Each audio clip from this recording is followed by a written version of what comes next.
Hello everyone, once again a warm welcome to you all in my YouTube channel Mumukshu E-Learning Hub, and we are learning English grammar for one to all. Dear, पिछली video में मैंने present indefinite के बारे में बात की थी। आज की इस वीडियो में मैं बात करूंगा प्रेजेंट कॉन्टिन्यूअस टेंस के बारे में। तो चलिए वीडियो को स्टार्ट करते हैं। आज का हमारा जो टॉपिक है वो है present continuous tense, PRESENT present, CONTINUOUS present continuous tense. ठीक है, आप लोग अपनी कॉपी और पेन रेडी रखिए और इसको नोट भी करते चलिए। देखिए, प्रेजेंट कॉन्टिन्यूअस टेंस जो होता है उसमें कोई कार्य हो रहा होता है, उसमें निरंतरता दर्शाई जाती है। Any action going on at present time, कोई भी कार्य जो प्रेजेंट समय में अभी चल रहा है, ठीक है, तो उसको जो है प्रेजेंट कॉन्टिन्यूअस टेंस के माध्यम से दर्शाया जाता है। क्लियर हुआ? चलिए देखिए, प्रेजेंट कॉन्टिन्यूअस में हम कोई कार्य जो वर्तमान में चल रहा है उसकी बात करते हैं। ठीक है, तो चलिए इसको मैं रफ कर देता हूँ। अगर आपने हमारे चैनल को अभी सब्सक्राइब नहीं किया है तो सब्सक्राइब कर दीजिए, और आपने हमारी पुरानी वीडियोज़ नहीं देखी हैं तो हमारे चैनल पे जा कर के वहाँ मेरी पुरानी वीडियोज़ आप देख सकते हैं। चलिए मैं इसको वंस अगेन लिख देता हूँ। प्रेजेंट को हमने शॉर्ट में लिख दिया, P बना दिया, कॉन्टिन्यूअस टेंस। ठीक है, अब इसकी पहचान क्या है, हमें कैसे पता चलेगा कि ये जो सेंटेंस दिया गया है वो हमारा प्रेजेंट इंडेफिनिट का है या प्रेजेंट कॉन्टिन्यूअस का है या किसी अनदर टेंस का है। तो उसके लिए पहचान होती है, अगर हमारा जो हिंदी वाक्य है उसके क्रिया के अंत में रहा है, रही है या रहे है इत्यादि शब्द हमको देखने को मिलते हैं, तो हमें तुरंत से ये समझ में आना चाहिए कि हमारा जो टेंस होगा इस सेंटेंस का वो प्रेजेंट कॉन्टिन्यूअस टेंस होगा। तो ये तो हो गई पहचान। ठीक है, तो हमारे अगर किसी भी हिंदी वाक्य के अंत में रहा है, रही है, रहे देखने को मिले तो इससे तुरंत हमें रिकॉग्नाइज हो जाएगा कि हमारा ये जो गिवन सेंटेंस है वो प्रेजेंट कॉन्टिन्यूअस का है। देखिए डियर, अगर आप चाहते हैं जो आपने सीखा है वो मिंगल ना हो, जो आप आगे सीख रहे हैं उसके साथ में एक जैसा खिचड़ी ना हो जाए, तो इसके लिए आपको बार बार प्रैक्टिस करनी पड़ेगी, हमारी पुरानी वीडियोस को देखना पड़ेगा। तो आप हमारी पुरानी वीडियोस को देखते रहिए और जो नई वीडियो अपडेट होती हैं उनको भी देखते रहिए, तो आप निश्चित तौर पे नया कुछ सीखेंगे। तो चलिए सबसे पहले हम बात करते हैं अफर्मेटिव सेंटेंसेस के बारे में। जो हमारा प्रेजेंट कॉन्टिन्यूअस टेंस है उसका अफर्मेटिव सेंटेंस जो होता है उसका क्या रूल होता है, उसका क्या स्ट्रक्चर होता है, चलिए उसको हम समझ लेते हैं। तो आप भी नोट करते चलिए हमारे साथ साथ। चलिए मैं यहाँ पे लिख देता हूँ स्ट्रक्चर। ठीक है, अफर्मेटिव सेंटेंस का स्ट्रक्चर मैं यहाँ पे लिख देता हूँ। सब्जेक्ट SUBJ, ठीक है, मैं शॉर्टकट में यहाँ पे लिख रहा हूँ। Subject plus is oblique M oblique are, ठीक है, प्लस वर्ब की फर्स्ट फॉर्म प्लस ING। देखिए यहाँ पे वर्ब की फर्स्ट फॉर्म के साथ में ING लगानी पड़ेगी आपको, प्लस ऑब्जेक्ट। तो ये हमारा स्ट्रक्चर हो गया है प्रेजेंट कॉन्टिन्यूअस टेंस का अफर्मेटिव सेंटेंस बनाने के लिए। ये हमको स्ट्रक्चर मिल गया है। Subject plus is MR plus verb की first form plus ING plus object. This is your structure of affirmative sentence. Is it clear? Okay, तो आप इसको नोट कर लीजिए, नहीं तो आप बाद में प्रॉब्लम होगी। देखिए, अगर आप ट्रांसलेशन सीखना चाहते हैं तो आपको टेंस के ये स्ट्रक्चर्स आपको लर्न होने चाहिए। बिल्कुल जी, ठीक है। तो यहाँ पे इज जो है वो सिंगुलर के लिए यूज़ किया जाता है। अगर सब्जेक्ट हमारा सिंगुलर है तो इज का यूज होगा, अगर सब्जेक्ट हमारा प्लूरल है तो आर का यूज होगा, और अगर सब्जेक्ट में आई आया हुआ है तो एम का यूज़ किया जाएगा। इस बात को आप अपने जेहन में बैठा लो, दिमाग में सेट कर लो। ठीक है, सब्जेक्ट अगर हमारा सिंगुलर है तो इज, प्लूरल है तो आर, और अगर आई है सब्जेक्ट तो उसके साथ में एम का यूज़ करना है। ठीक है, चलिए मैं इसको रफ कर दे। चलिए इसको हम एक और आसान तरीके से समझते हैं। ठीक है, ध्यान दीजिएगा आप लोग। देखिए, अगर सब्जेक्ट हमारा सिंगुलर है यानी कि एक वचन है, कर्ता अगर एक वचन है, एक वचन में क्या क्या आता है, जैसे कि ही है या सी है या इट है, इस तरीके के वर्ड्स आपको देखने को मिलते हैं। अगर सेंटेंस के शुरुआत में या हम ऐसे बोल दें कि सब्जेक्ट हमारा जो है सिंगुलर है, यानी कि ही है, सी है या इट है या कोई प्रॉपर नाउन है, तो हमें क्या करना पड़ेगा, उसके साथ में जो हेल्पिंग वर्ब लगेगी वो हमारी इज होगी।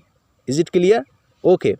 अगर ही, सी, इट या प्रॉपर नाउन, इस तरीके के वर्ड्स आपको शुरुआत में देखने को मिलते हैं, सब्जेक्ट में देखने को मिलते हैं, तो आपकी जो हेल्पिंग वर्ब लगेगी वो इज लगेगी, ना कि उसमें एम या आर, ये नहीं लगेगा, बल्कि इसकी जगह पे इज लगेगा।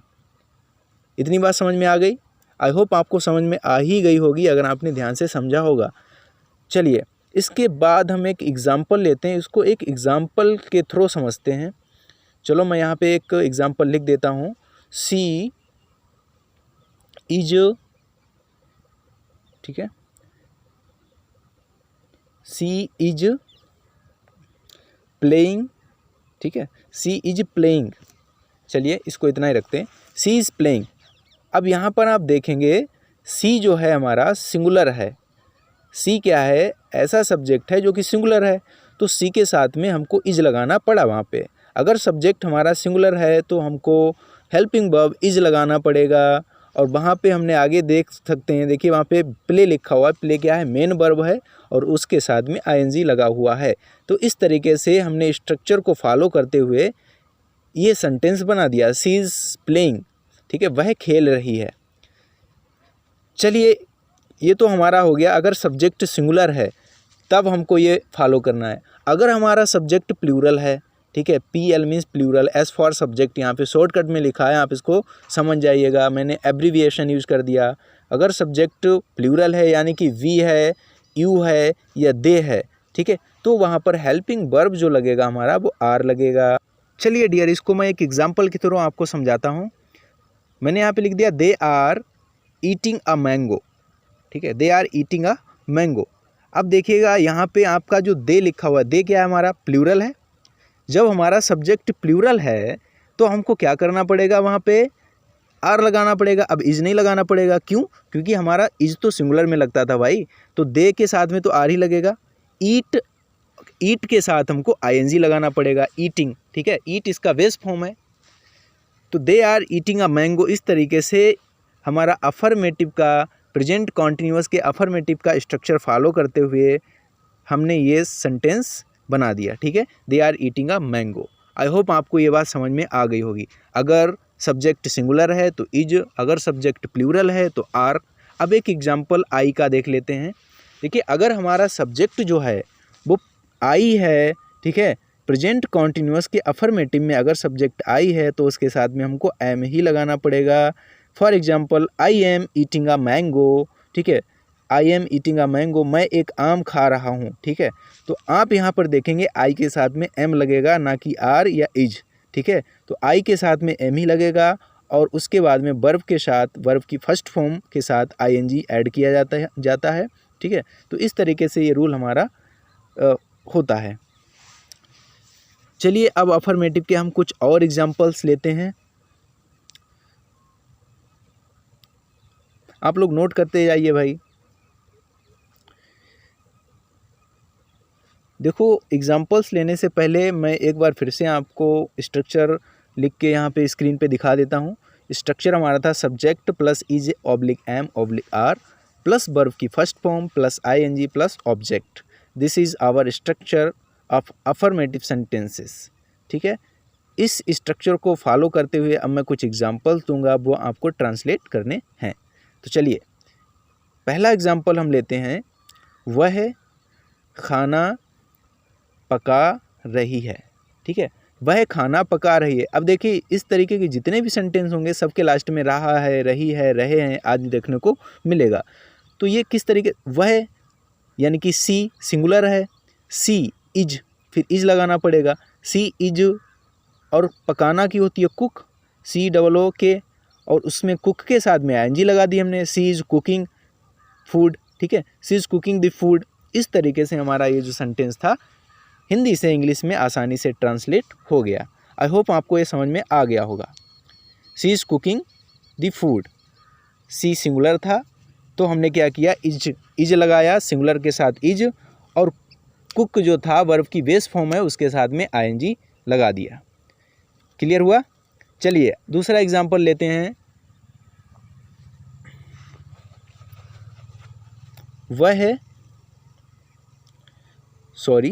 वे फुटबॉल खेल रहे हैं। ठीक है, वे फुटबॉल खेल रहे हैं, ये हमारा एग्जांपल हो गया। अब देखिए यहाँ पे वे क्या है, प्लूरल है, तो यानी कि सब्जेक्ट हमारा दे हो जाएगा। दे, और दे के साथ में आर लगाना है क्योंकि हमारा सब्जेक्ट क्या है, प्लूरल है। तो they are playing, play means खेलना होता है, प्ले के साथ आईएनजी लगाना पड़ेगा। दे आर प्लेइंग फुटबॉल, वे फुटबॉल खेल रहे हैं। इस तरीके से हमारा ये सेंटेंस आसानी के साथ ट्रांसलेट हो गया। आई होप आपको समझ में आ रहा होगा। ठीक है, मज़ा भी आ रहा होगा पढ़ते हुए, अगर आप फोकस्ड होके पढ़ते हैं तो। चलिए अब एक और एग्जांपल लेते हैं। देखिए आने वाली वीडियोज़ में बहुत ही इंटरेस्टिंग टॉपिक आएंगे, बहुत ही अलग तरीके से और आसान तरीके से मैं आपको टेंसेस सिखाऊंगा। तो इसीलिए आप हमारी वीडियो को लगातार देखते रहिए और लाइक एंड शेयर करते रहिए। अगला सेंटेंस है हमारा, मैं बस की प्रतीक्षा कर रहा हूँ। मैं बस की प्रतीक्षा कर रहा हूँ। चलिए इसको ट्रांसलेट कर लेते हैं। देखिए आई, मैं है ना आपकी, तो आई सब्जेक्ट हमारा आई है, तो आई के साथ तो एम लगाना पड़ेगा। आई एम वेटिंग, ठीक है, प्रतीक्षा कर रहा हूँ। आई एम वेटिंग फॉर बस, मैं बस की प्रतीक्षा कर रहा हूँ। I am waiting for the बस। तो इस तरीके से हमारा ये सेंटेंस भी हिंदी से इंग्लिश में ट्रांसलेट हो गया। तो आई के साथ हमने यहाँ पे क्या किया, एम का यूज़ किया। अगर सब्जेक्ट हमारा आई है तो उसके साथ में एम ही लगाना पड़ेगा। ठीक है, चलिए इसके बाद हम आगे चलते हैं। डियर आपको चलो मैं थोड़ा सा होमवर्क दे देता हूँ। इन्हीं स्ट्रक्चर्स को फॉलो करते हुए आप ये होमवर्क में करिएगा और सेंटेंस को ट्रांसलेट करके आप हमारे कमेंट सेक्शन में भेज सकते हैं। पहला है, मोहन पतंग उड़ा रहा है। नोट कर लीजिए आप लोग, चाहे तो आप स्क्रीनशॉट भी ले लेना बाद में। मोहन पतंग उड़ा रहा है। दूसरा सेंटेंस है हमारा, सॉरी ये गायब हो गया, कहाँ चला गया भाई, चलिए मैं फिर से लिख देता हूँ।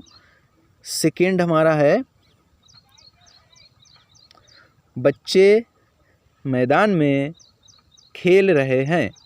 बच्चे मैदान में खेल रहे हैं, नोट कर लीजिए इसको आप।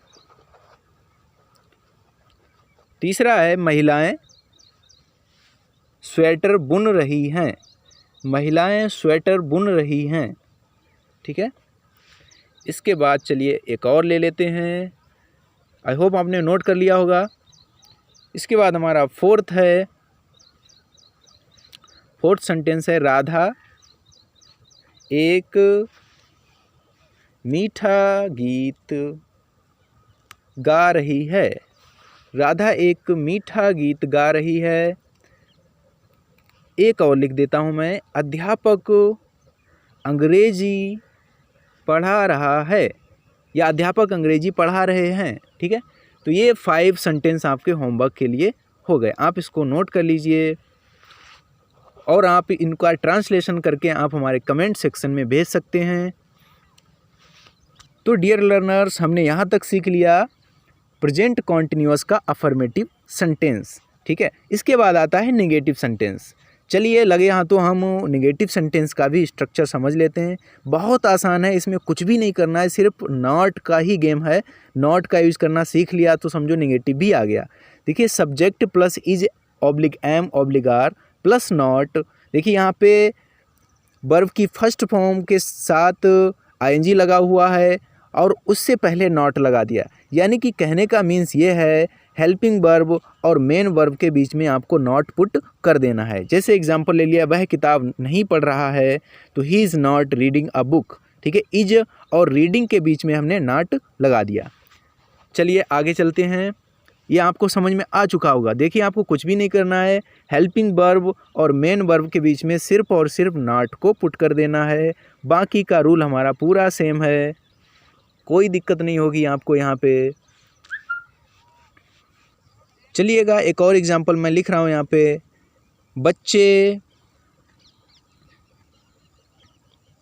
बच्चे स्कूल नहीं जा रहे हैं। ठीक है। हमारे पास सेंटेंस है बच्चे स्कूल नहीं जा रहे हैं। चलिए इसका ट्रांसलेशन कर लेते हैं। अब बच्चे का हो जाएगा चिल्ड्रन। अब चिल्ड्रन प्लूरल है तो उसके साथ में हमको आर लगाना पड़ेगा।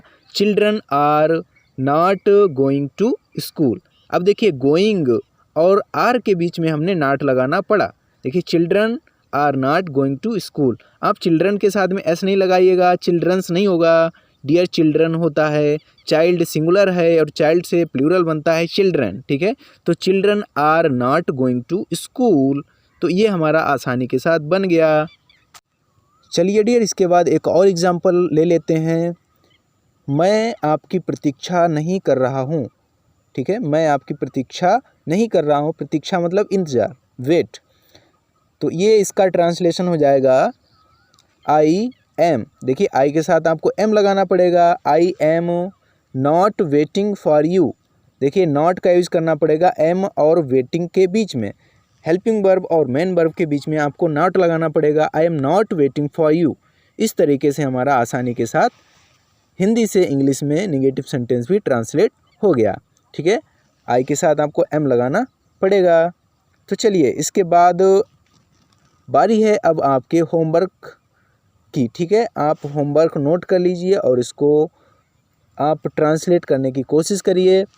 कुछ मिस्टेक्स होंगी, कोई बात नहीं, शुरुआत में गलतियां सबसे होती हैं, मुझसे भी होती हैं, हर किसी से होती हैं, लेकिन कोशिश तो करिएगा आप लोग।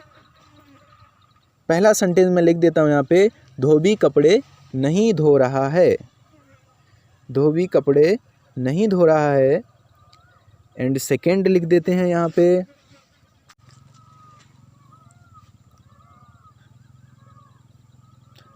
अध्यापक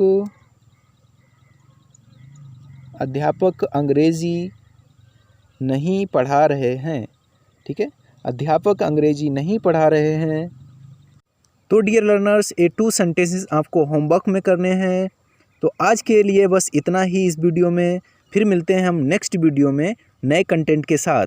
और साथ ही साथ अगर आपने हमारी वीडियो को लाइक नहीं किया है तो लाइक कर दीजिए और इस वीडियो को ज़्यादा से ज़्यादा लोगों तक शेयर कीजिए ताकि सारे लोग इसका बेनिफिट उठा सकें। Okay, bye bye, take care. फिर मिलते हैं नेक्स्ट वीडियो में।